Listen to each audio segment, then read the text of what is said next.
Hey guys, welcome back to the Mean Streets of Gadgetzan Arena Light Forge tier list review, where we explain to you why the cards are valued the way they are and kind of give you a couple tips about how to play the cards. This video will be shorter than the previous one because we are getting more tired. We're doing all this recording in one night. Like if you're watching this as a part 3 of the video, this is still the same night where we're in the same clothes.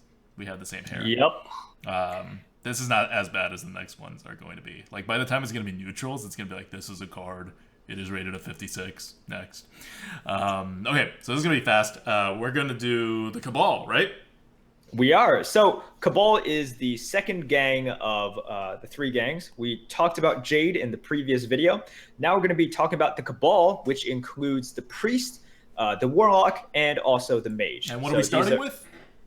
Well, we are going to start with the Priest for obvious reasons, because they are probably the most hyped up class for this expansion. But first, we should sort of talk about like what the Kabal is about. And the Kabal is about potions. They are going to be slow, reactive classes focusing on potions. So What's a potion? we should look at one of the Kabal tri-class cards to check out potions. So the first tri-class card we should check out is the Kabal Chemist, which is a 4-mana 3/3 minion that has Battle Cry. Add a random potion to your hand. Now, we don't have sort of like all the potions here available, but as you will see from the cards that we'll be talking about, potions are always going to be spells, and they range from buffs to AoEs, to sort of ways to manipulate the board. So it's going to, this card, the Kabal Chemist, is always going to give you almost always going to give you a card that manipulates the board immediately, changes the board state immediately. So once again it favors slow, sort of reactive plays. Now, next card is the Kabal Courier, which So do you want to know the value for the Kabal Chemist? Oh yes, I do. Thank you. Or we can just do another video about it. Kabal Chemist is a 47. It is a 47. So it is adding a random potion into your hand. The key here is that it is not discovering a potion. Some potions are really bad, so it's not anywhere near as highly rated as it would be if it were to discover. The thing with potions is that like a few of them are like really bad, and then most of them are like good. But it's kind of a grab bag. And again, RNG we don't like. So this is a RNG heavy card, and so the difference of values between like a polymorph potion and like a dragonfire potion is like ridiculous. So it's not that high, but it's definitely pickable, right? 47, you're gonna pick it, just slightly below average. Right. The fact that you can't discover it is really bringing it down. Yeah.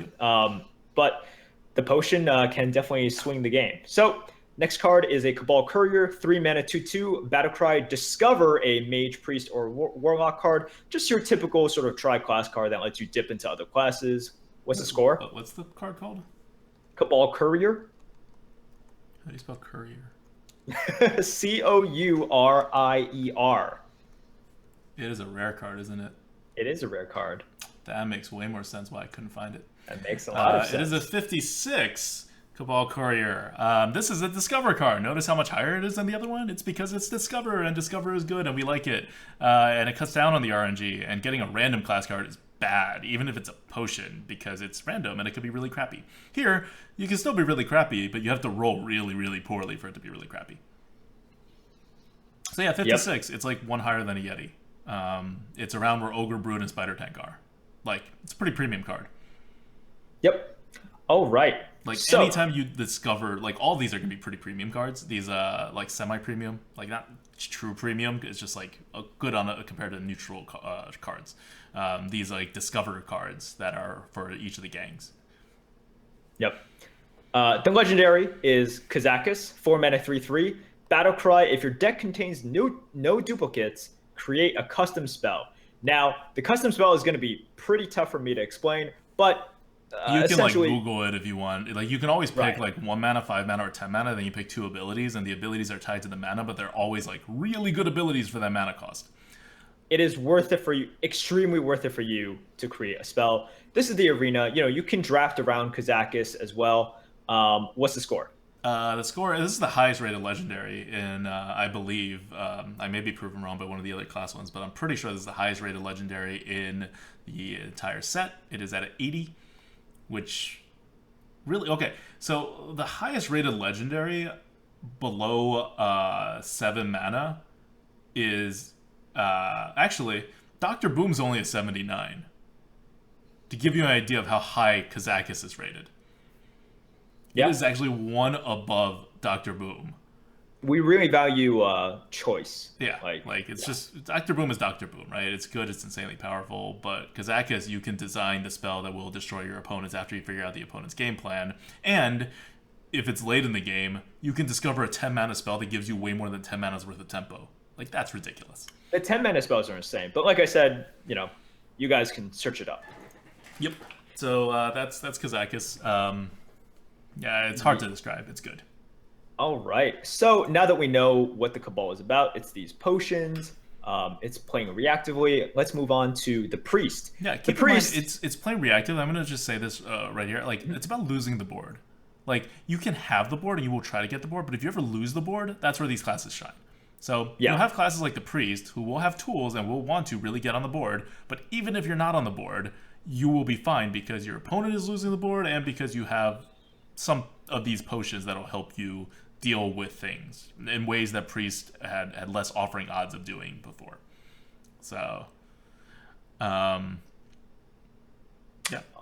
All right. So moving on to the Priest, the common cards. We're gonna start off with Potion of Madness, which is a 1 mana spell that says gain control of an enemy minion with 2 or less attack until end of turn. Let's compare it to Shadow Madness, right? Which is 4 mana and increases that sort of 2 attack requirement to 3 attack. This is an insane card. What's the score here? It's an 80. Yeah. You know what else is an 80? Kazakis. And nothing the Priest has. It is better than all the other Priest cards. And I think that is... And we'll go to another common one. There's 2 common cards in Priest that they're getting that's better than any other Priest card in the game. All right, like, moving on. That's how good it is. But yeah, Potion of Madness is about that whole losing the board thing. Like, if you lose the board, it's fine. It's obviously, like, heavily undercosted for what it is. Yeah. You could compare it to, the actual Shadow Madness, right? Which is a 64, which is still, like... really definitely good. premium. Yeah. But it's not an 80. 80 is just like insane. Blizzard should not be making these cards. They should be like legendaries. I mean, since you talked about the other common card, we should talk about it at the same time. Okay. It is Kabal Talon Priest, which is a 3 mana 3/4 minion with Battle Cry.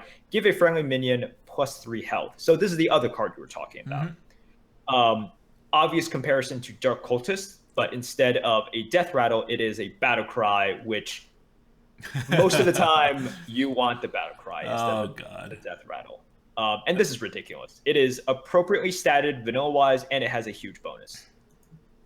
Yup. The score so if you're wondering why it's not as good as Potion of Madness, this is what I like about the mathematical model behind it. It can figure out, like, what that 1 mana is worth, like how flexible the 1 mana can be. It can figure out what the board states are. And I trust it when it comes to the Potion of Madness, but we'll see, right? If we play it and it's crap, I will need to change some assumptions about either board states or like, mana cost or whatever. But Kabal Talon Priest is the best card in the Priest before we got Potion of Madness. So it will never be the best card in Priest at any point because it's coming in the same set of Potion of Madness, but it's insane. And it does what you need to do as a Priest, right? It helps you establish the board so you can use your hero power so you can buff stuff. Yep. So this is the sort of 1-2 punch of Priest, the Potion of Madness and Kabal Talon Priest. Moving on to the third common card, the Kabal Song Stealer, 5 mana, 5/5 with Battle Cry, Silence a Minion. So this is just the best Silence Minion in the game. You have a comparison to Iron Beak Owl, which is a 3 mana, 2/1, which is really bad. Spell Breaker, which is a 4 mana, 4/3, which is a lot more understated than this. This is only losing 1 stat point. Spellbreaker loses 2 stat points. So once again, really, really good card. And also a 5/5 stat distribution for 5 mana is very acceptable. So it's a 59. Spellbreaker is a 51 for comparison. Yeti, once again, is a 55. And it is better than a Pit Fighter. Yep. Makes a lot of sense. You are giving up something very small for a potential huge effect. Mm-hmm. Anyways, those are the common cards. So let's take a step back and just say, wow, right? Ridiculous. Their lowest value common card is a 59. They have early game flexibility. They have buffs. They have ways to silence a minion. This is, not only did they get high value cards, they sort of got a good range of cards as well. Yep. So this is why we say Priest is going to be at least, they're going to be comfortably top 3 and challenge for the #1 spot. I think that is, I'm very comfortable saying that they will comfortably be in the top 3 with these 3 cards alone. Yep. Let's look at the rares. Onto the rares. We'll do this. We'll tell you how to play the class in the new meta after we do the rares each time. Yep. So first card is Pint-Sized Potion, which is a 1 mana spell. Give all enemy minions -3 attack this turn only. So what's the score for this card? This card is a 48. It is 48. A little bit below average. Right. As you it's probably decent. expect. Right. Look, it has some combo potential with some other cards, perhaps Shadow Word Horror. The way I look at this card, you can also look at it as sort of a Circle of Healing effect as well, right? Mm-hmm. If you have minions out there, it's going to be okay. Next card is Greater Healing Potion, 4 mana for restore 12 health to a friendly character. What's the score? Hold on, this is just before the Pint-Sized Potion. If you're thinking that this is so it's the arena, right? You can't combo very efficiently, so get that out of the way right off the bat. And the chances that your opponent has a big enough board for this to have the max value, and you also have a big enough board to get that many attacks to take advantage of it, is really, really low. So when you're using this card, you kind of just have to use it on a single target to preserve your guy, right? If you get it on 2 targets, that's a huge win. That's how you got to use this card. Just wanted people to know in case they drafted it, and I don't want them to save it forever and then never get to use it. So what's the next one? Greater Healing Potion. 4 mana, restore 12 health to a friendly character. We don't have to talk much about this. It's a normal healing spell. It's a 31. It's bad. It's healing. That's basically it. Priest got a heal. Mm-hmm. Next card is the Draconid Operative. 5 mana, 5/6, with a dragon tag on it. Very important, actually. Battle Cry, if you're holding a dragon, discover a card in your opponent's deck. Okay. Pure upside card. Step back from here for a second. Discovering a card from your opponent's deck is like tracking, because they have already selected a good card out of 3 cards, and then you are selecting 3 more cards. You are selecting out of 3 of their cards, and you can do the normal discover thing where you can pick the bigger cards, right? Because you don't care about the little cards. And on top of all that, you get to see 3 of your opponent's deck. 3 cards in your opponent's deck, not 3 of their decks. You only get 1 deck in the arena. It's late. So this is kind of a ridiculously amazing card. It is also a pit fighter, just kind of on steroids. So it is a 63. Yes, it makes sense. Not only does it have the amazing ability, it also has the dragon tag to activate other dragon synergies. Mm-hmm. It's the same as a bomb lobber. That's how high it goes. I have to agree with that. Yep. All right. So now that we've covered the rare cards, we can sort of give you some tips on how to play Priest. Priest has always been value oriented, right? And it will continue to be that way.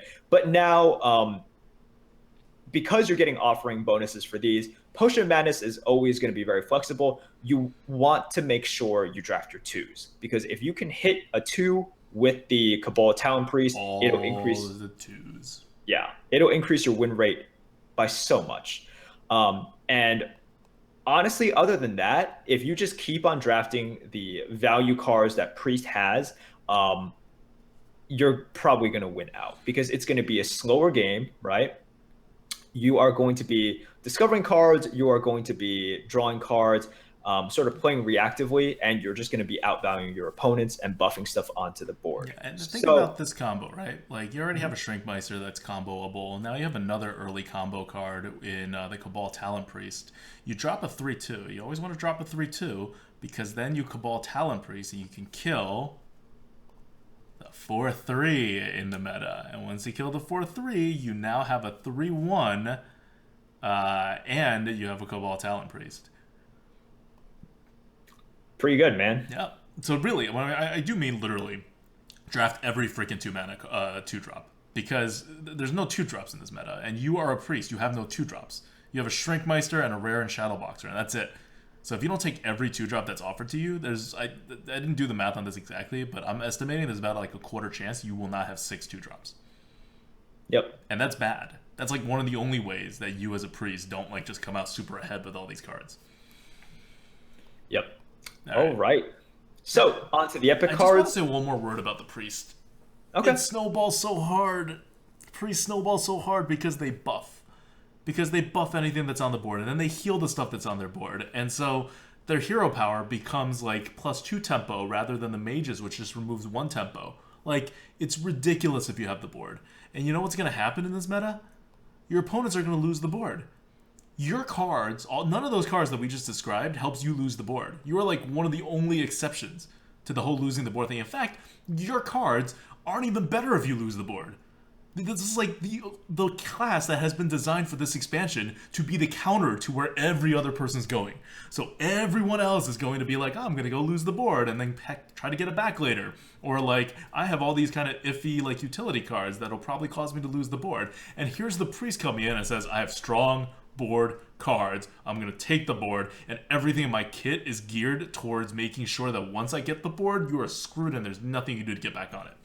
Yep. It's like ridiculously well-designed meta to make the priest number 1.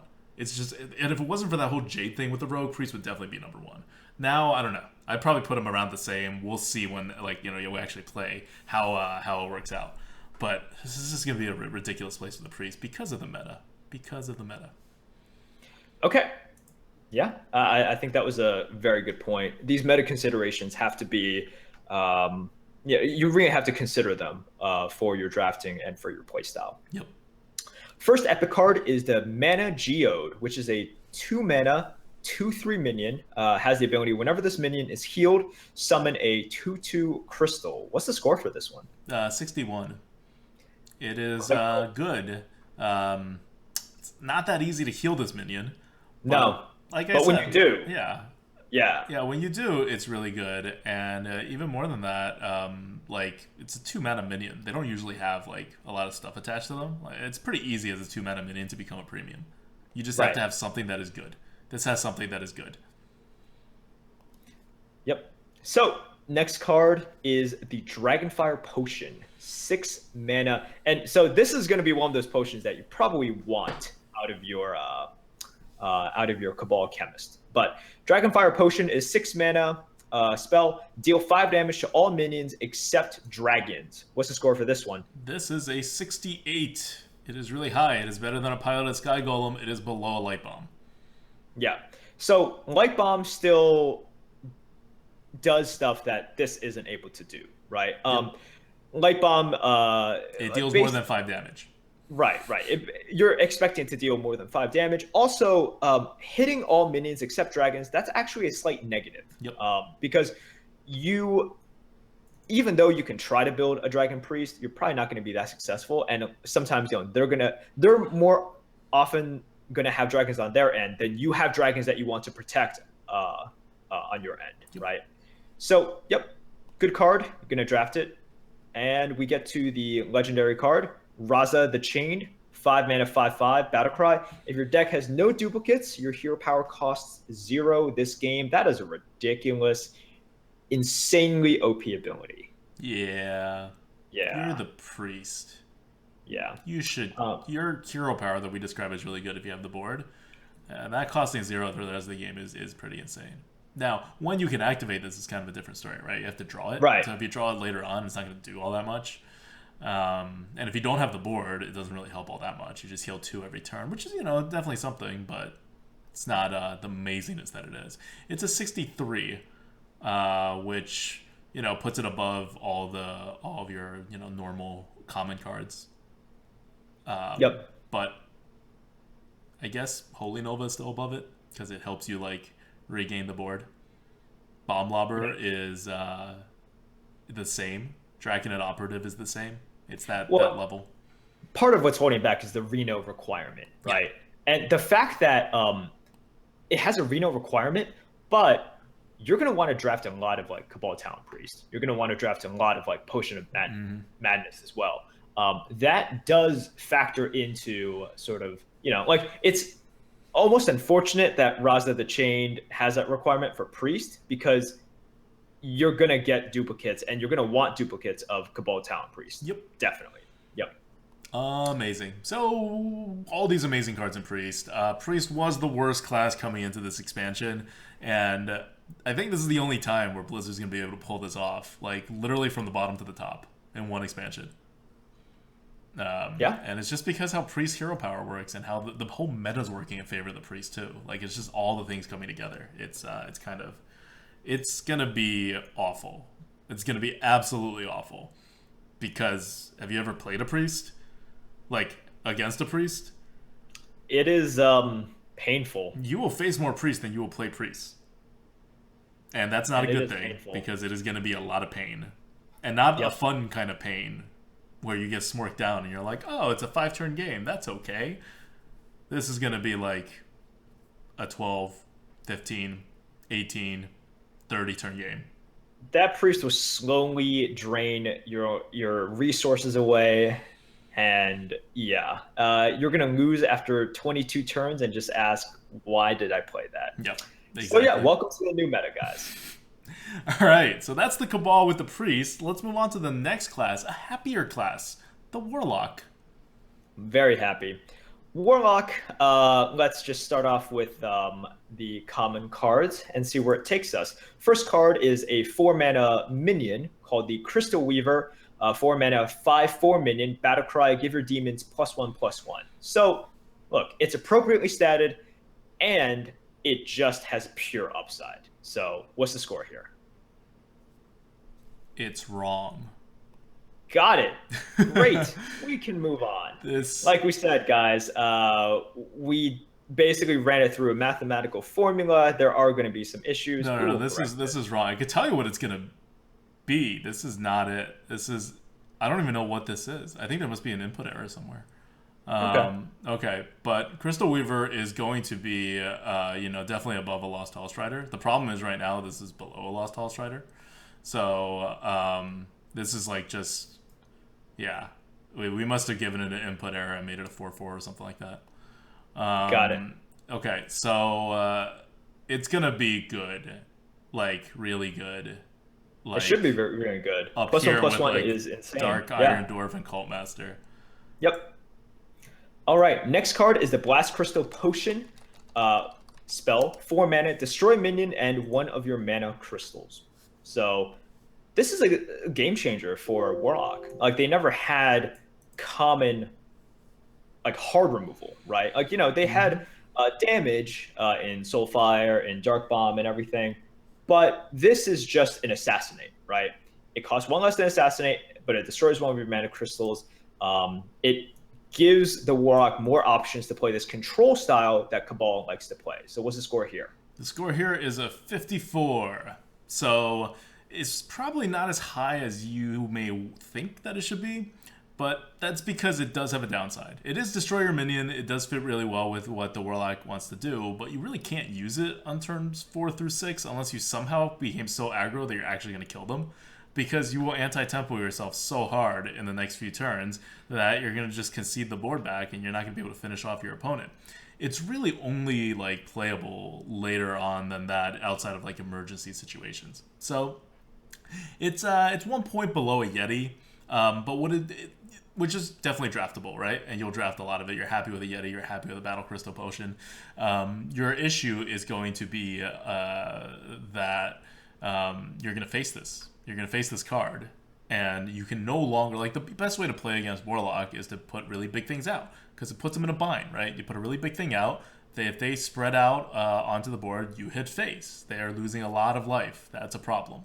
On the other hand, if they try to remove your minion, it's going to take them a lot of stuff because they don't have a hard removal. And now they have a hard removal. So you got to change your strategy up a bit. And this, along with the next card, is going to really make the Warlock like a totally different animal. Next card is the Abyssal Enforcer. 7 mana, 6/6, Battlecry, deal 3 damage to all other characters. And it's a demon as well. So this is... It's a Hellfire attached to a 6/6 demon that's 4 mana attached to like 5.5 mana. Right. You can look at it in 2 ways. It's either a Hellfire with a really cheap 6/6 attached to it, or it's a Dread Infernal, and for 1 extra mana, you deal 2 more damage to everything. So whichever way you look at it, the value is insane, right? You know what we have a lot of in the meta now? AoEs. 4/3s. 4/3s. That is true. You know what's really good that you can probably do as a Warlock now? Lose the board. And you know what this card sets up perfectly for? A turn 8 push. A turn 8 push. Fantastic. Okay, I'm done. What's the score for this card? But yeah, no, similarly, Battle Crystal Potion sets up a turn 8 push too. Because that's around the turn when you can like realistically use it and not like suffer a ton of consequences.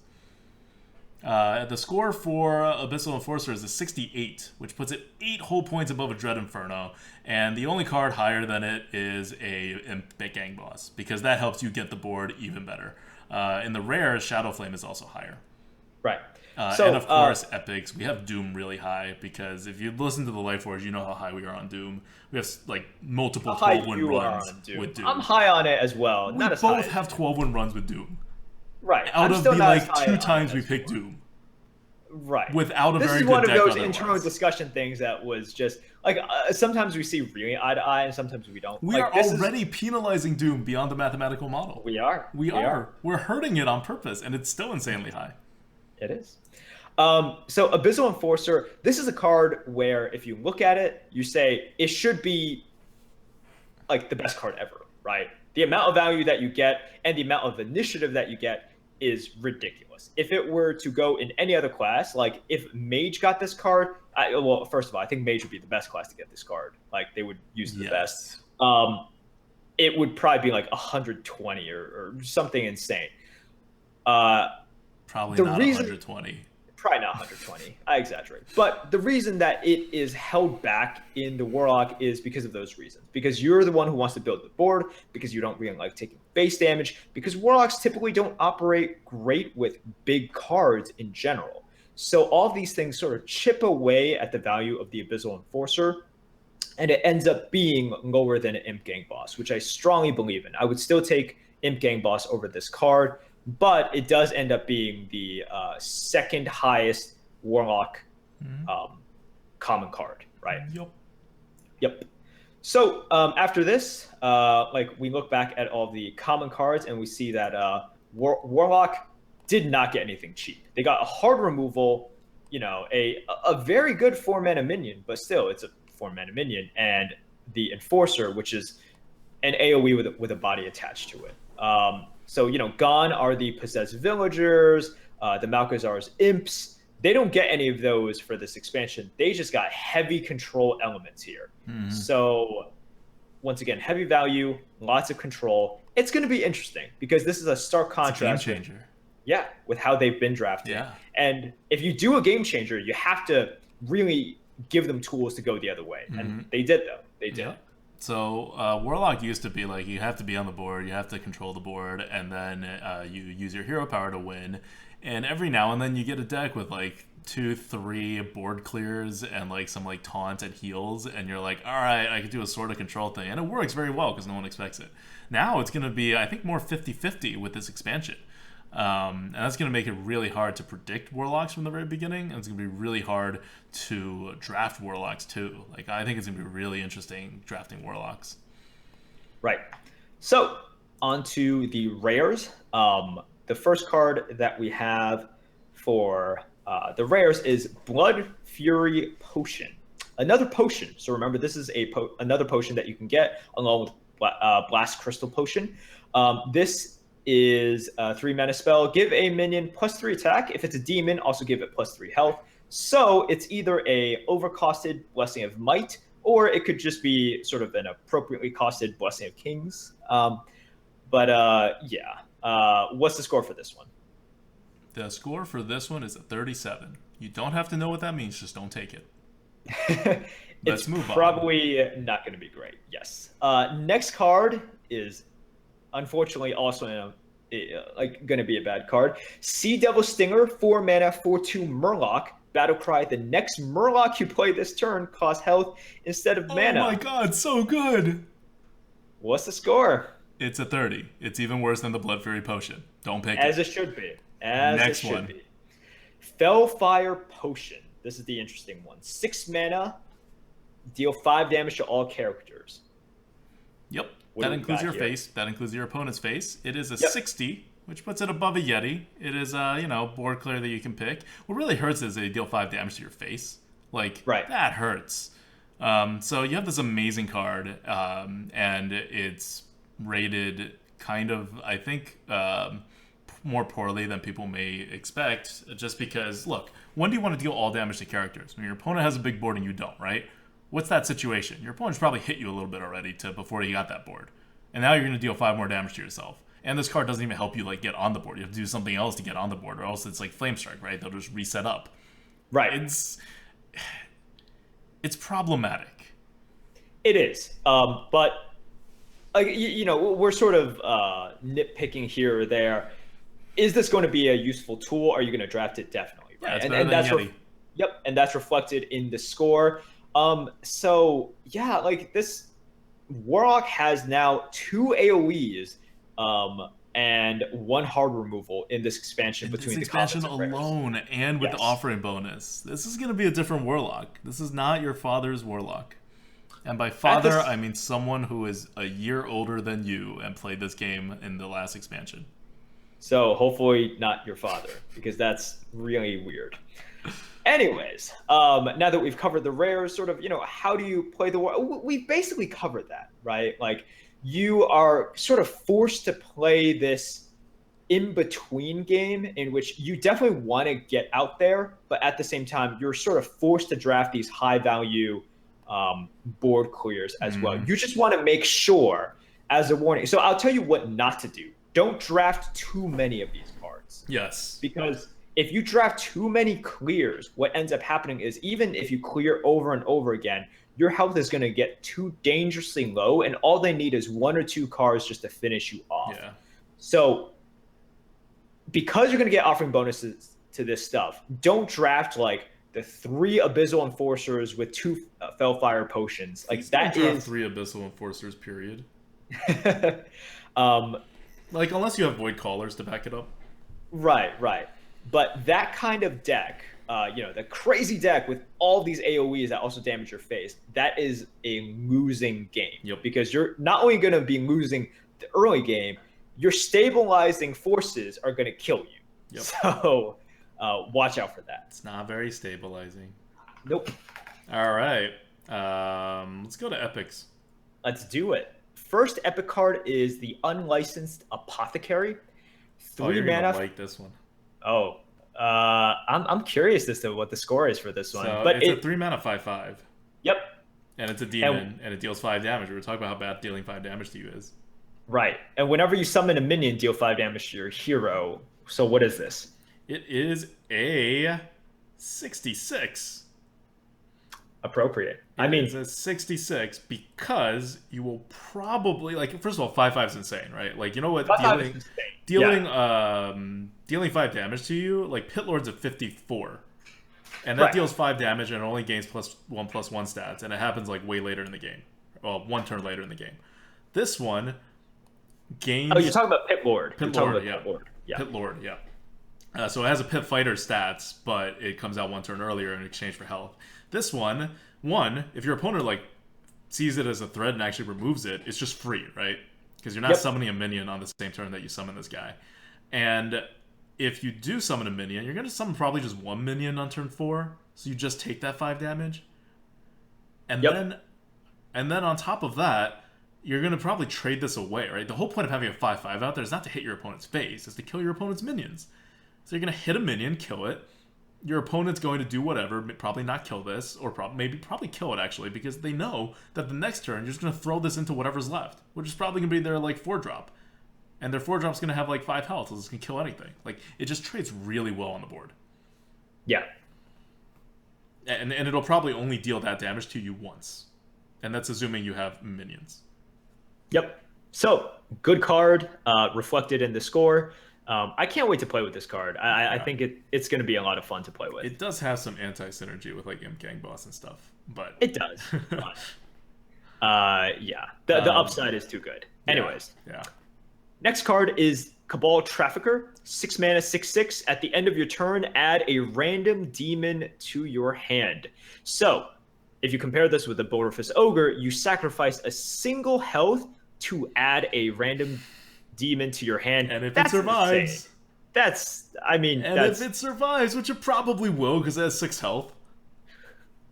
Well, this is at the end of your turn, so you always draw one. Right, but I mean, like, if it survives again. Oh, right? yeah. Oh, but my gosh. If it lives for 1 turn, you're not going to kill it the next turn. Right, so it'll live for 2 turns. And that's absolutely insane. What's the score?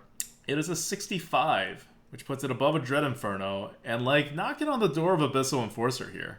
I know this doesn't get as much credit as Abyssal Enforcer because it's an epic and not a common, and because it doesn't look as flashy, but those cards add up. You can think of each card as, like, saving 2 health.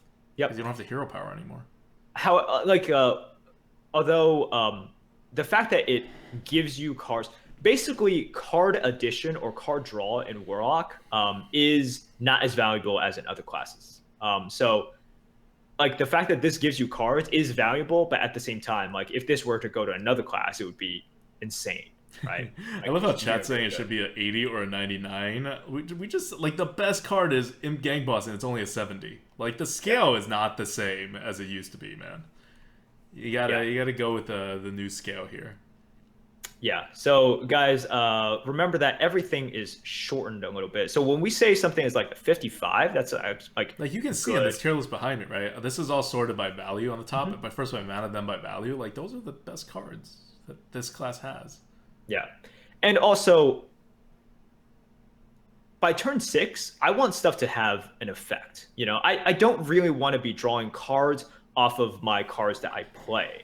Mm-hmm. Is it still a really good card? Yes, and that's why it has the score that it has. But it holds it back from being a super premium, like we saw with what was that Jade weapon like Shaman had, like the Jade Claws or something. Yeah, Jade Claws. Right? Yeah. Yep. Anyways, those are the epic cards. Warlock got some pretty sick epic cards. Yeah. Both premium cards. Legendary is a 9 mana 7/9 demon, Cruel the Unshackled. Battlecry, if your deck has no duplicates, they're really running the Reno theme. Summon all demons from your hand. What's the score? The score is a 49. It is not terribly great, but it's also not that bad. So 9 mana is not really something you want to see as a Warlock, but you also have some demons. And so this could, like, if you just have 1 demon in your hand, like one of those like Abyssal Enforcers, for example, yep, you all of a sudden for 9 mana have a 6/6 and a 7/9. You win the game if you don't die that turn. So it does accomplish its goals if you have the synergy, and you won't play it until you get the synergy. You will have enough demons in your deck that you just hero power until you get a demon before you play this guy. Yep. All right, so that's sort of Warlock in a nutshell, and Warlock I think is the most interesting class, just because they are the ones that have moved away so much from their previous identity. Mm-hmm. And Blizzard has given them so many tools to compensate for the fact that we don't want you to be the 1-drop class anymore, right? Where you just have all of these you just play in the zoo style and then try to tap in the late game. Now you probably don't tap in the late game because you have all of these value-oriented big minions now. No tap for you. Yeah, and you're hurting yourself a lot. Yep. Whenever you hurt yourself, you tap less. Life lessons. Okay, so let's move on from the Warlock. I think it's going to be number 3. That's my prediction. 3 or 4, with Mage being the other one. So the little spoiler effect in terms of the rating of the classes. Warlock is going to be a tough one to predict. It could be... Think about it this way, right? for Warlock, you want to be on the board, right? That's your first thing. And you're going to be able to do that because your opponent is going to lose the board. And if you lose the board, you now have a way to get back on it. You have probably the best way to get back on the board out of any class except maybe Mage. And you also have one of the best tools to be on the board with your small minions and how you normally draft. So I think it's very good for the meta. That's just my prediction on how Warlock's gonna be. Yep. But okay, let's move on. Mage. What's happening with the Mage? Oh, it's the best class in the game. Well, right now, so Mage has been, if not number one, at least one of the top 2 or top 3 classes throughout the history of Hearthstone. Right? The history. That's all of Hearthstone. That's 2.5 years. When we look back at the previous expansion, Mage was oppressively dominant in the number 1 spot because of Fireland's Portal before they took away the offering bonus. So, and then even after they took away the bonus, Mage, I think, is comfortably still at number 1. So let's see what's in store for Mage this expansion. First card is Freezing Potion. Remember, they're part of the Cabal. They get potions, and we've seen how good potions are. Freezing Potion is a 0 mana card that freezes an enemy. What's the score? It is a 35. Don't pick it. That's where Murloc Tiny Fin is, by the way. So always pick it. Not never pick it. It does something, right? It's better than a dead card. It's not like those Druid cards that we were talking about before. But you're you only take it in a synergy deck where you need to free stuff to get the synergy, or you need to play 0 mana spells. That's where it shines. In the arena, it's just not usually going to be a thing. Yep. So this is a card in which some people might look at it and say it's still too high, right? Be like, oh no, I think this is closer to a 20 or even a 10. Freezing an enemy is worth something. Yeah. It is definitely worth something.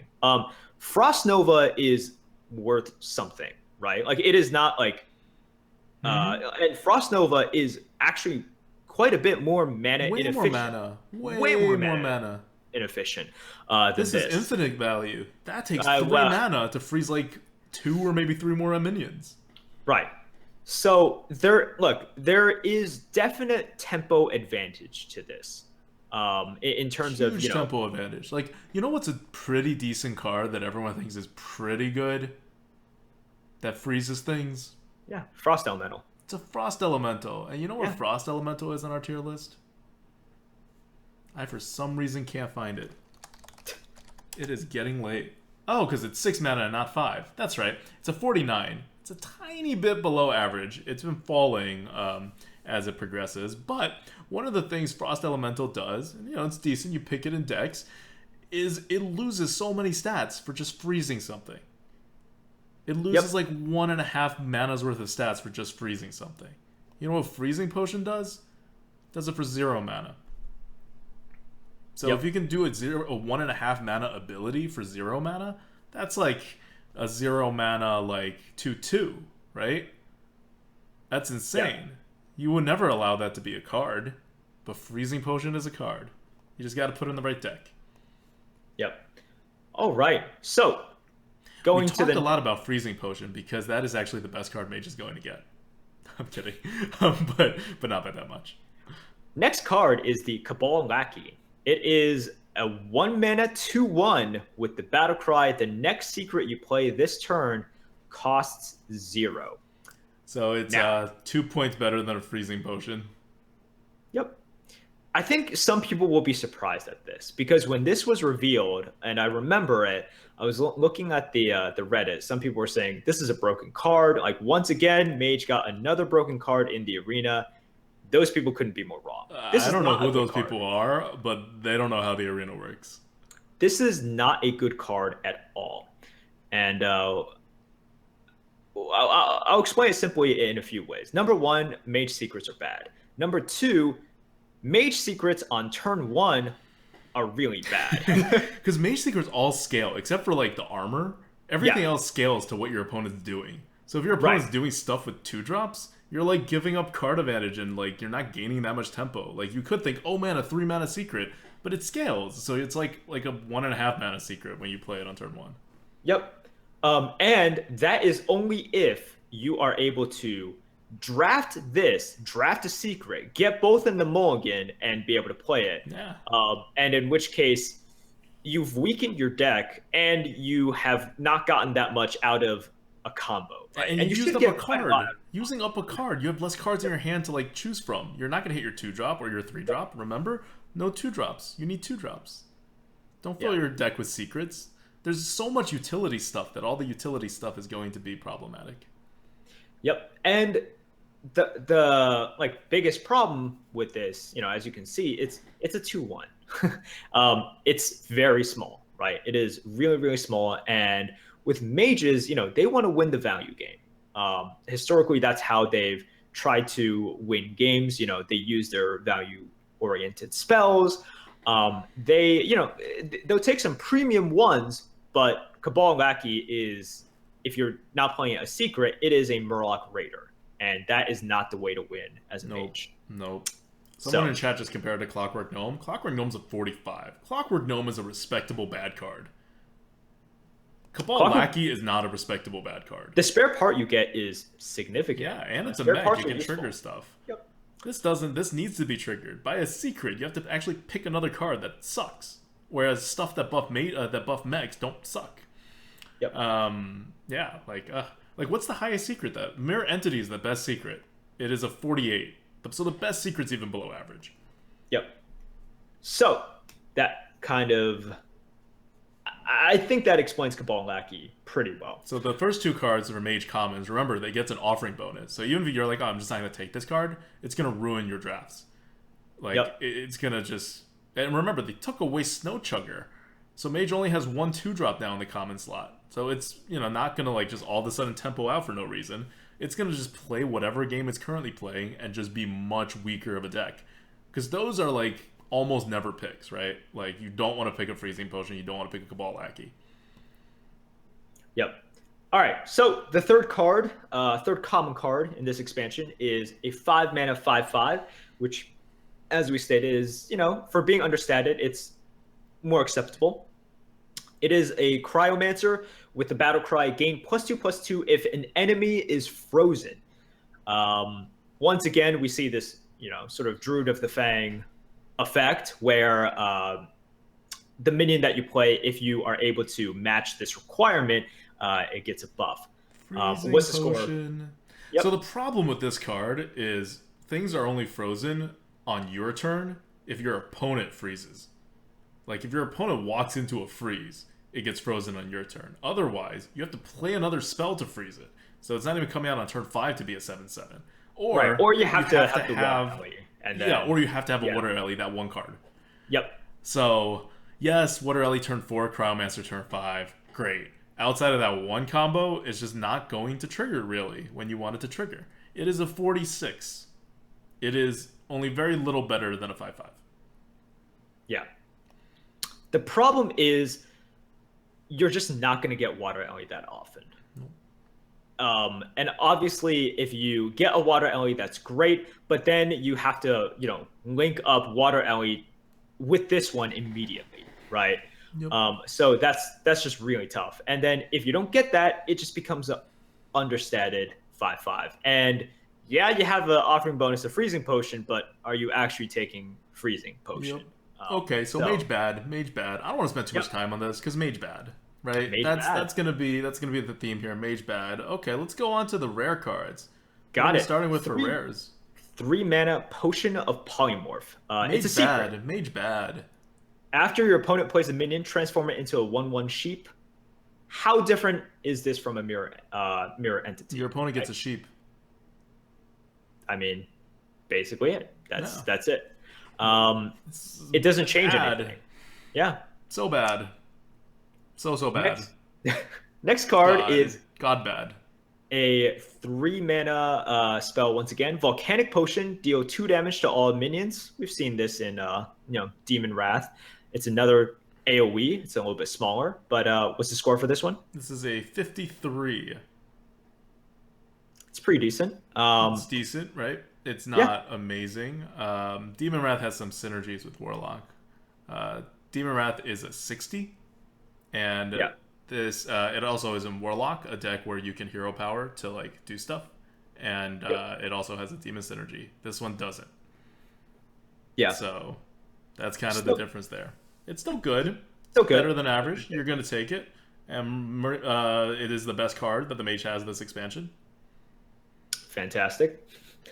Like, the problem is you have to deal damage to your minions, so you can't be on the board. But if you're not on the board, what are you killing on your opponent's side? Like, your opponent's just going to line up stuff for you to consecrate? No. They're definitely not going to just go ahead and do that. Like, I like the card's design, actually, because it goes with a Blizzard. And they're both rare cards, and Blizzard was falling off in terms of the offering rates. So now, like, you should just be, like, ready to get board cleared at, like, almost any amount of damage. Yep. Yep. Last card, Kabal Crystal Runner, 6 mana, 5/5, costs 2 less for each secret you've played this game. You're not playing secrets this game because secrets suck. So what's the score? It is a 39. These are just bad. These are just bad. Right. Not a good card. And even if you have like one secret, you're going to get a slightly discounted, 4 mana, 5/5, very, very late into the game. And if you have 2 secrets, God help you. You are not winning. No. You could get like a secrets deck still or whatever. But it's like that freezing thing, right? Like, there are decks in which it works. You can draft those decks. It will work out really well. But if you go in and try to draft those decks, it's not going to work. And your odds of actually getting that deck is not terribly high. Because you're going to normally stay away from secrets. Like, you have to at some point be forced to take a secret first before any of these things work. Yeah. All right. So, now that we have covered the rares, how do you play as Mage? I'll just give you simple advice. Hope that you get better cards in the draft. Yeah, hope you don't get mean Streets of Gadgetzan cards. That's it. I hope you get your other cards. So you play it the same way you always play Mage. You're just worse. Significantly. You can't win any other way. You certainly can't win with these cards. Volcanic Potion is fine, right? That's the card that you don't mind drafting. Yep. The other cards, like, look, you're okay with the 5 mana, 5/5, but other than like that, it's pretty sad. Slim pickings. All right. So epic cards. First epic card is the 3 mana, 3/4 Manic Soulcaster. Battlecry, choose a friendly minion, shuffle a copy into your deck. Pretty negligible Battlecry, right? Yeah. Yeah, putting a friendly minion in your deck, you don't get it. Like, you'll eventually get it. You'll get a tiny bit of value out of it. Sometimes you'll even get anti-value out of it, right? If you're forced to, like, use it on a 2-drop or something. You don't want another 2-drop in your deck on turn 3, right? Like, not good. But 3/4 is a good stat distribution. You get that Mech Warper stat distribution.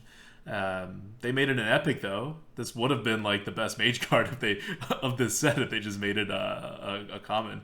But they're trying to bring the Mage down in the arena, and they're succeeding a lot at it. Yep. All right. Next card is the Greater Arcane Missiles. 7 mana, shoot 3 missiles at random enemies that deal 3 damage each. What's the score for this one? Okay.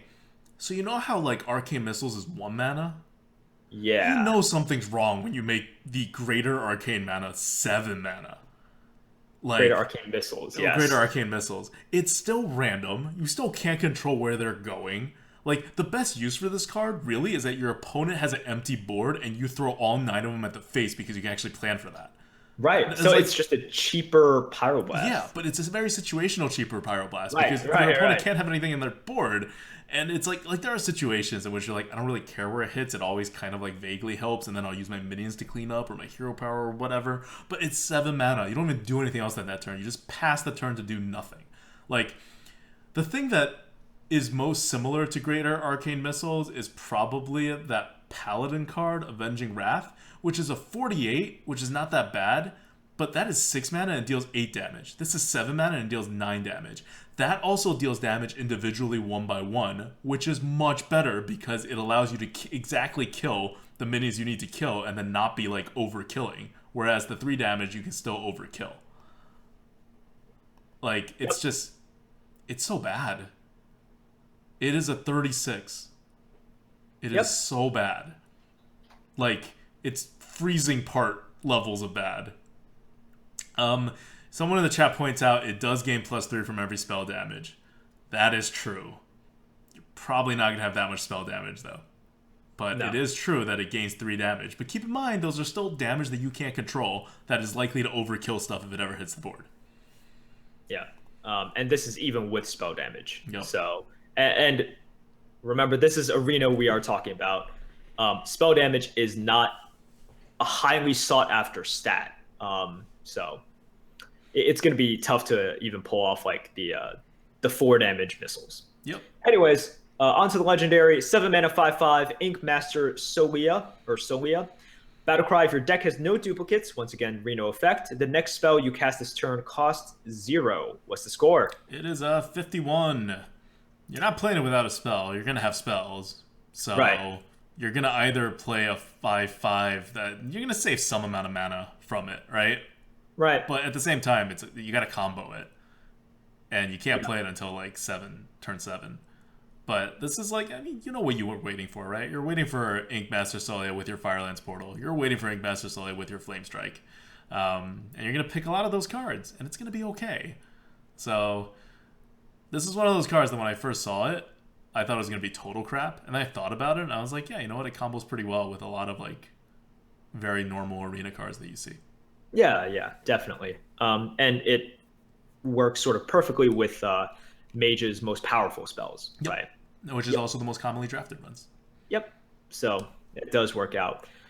All right. So that's the Mage. Kind of sad, but a lot of people will say is appropriate, right? They've been on top of the meta for far too long. They deserve to fall, maybe a rung or 2 down.